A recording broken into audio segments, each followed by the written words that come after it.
the Bula National High School family is very much happy, overwhelmed with the actions you've done. And for this Adapt a School program conducted by the Sarong Bangi Eagles Club, wherein we considered you already as one of our stakeholders.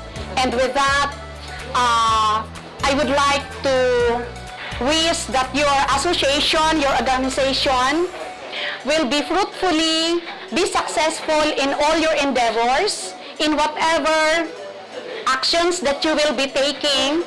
I am hoping, expressing our full support to you.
In behalf po ng faculty members and learners of Iriga Central School, we would like to extend our heartfelt thanks to Sarong Bangi Eagle Club for choosing Iriga Central School as one of the recipients of these donations of bond papers and face masks.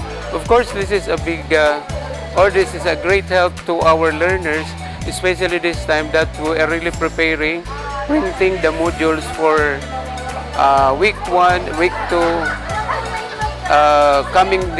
this coming opening of classes on October 5.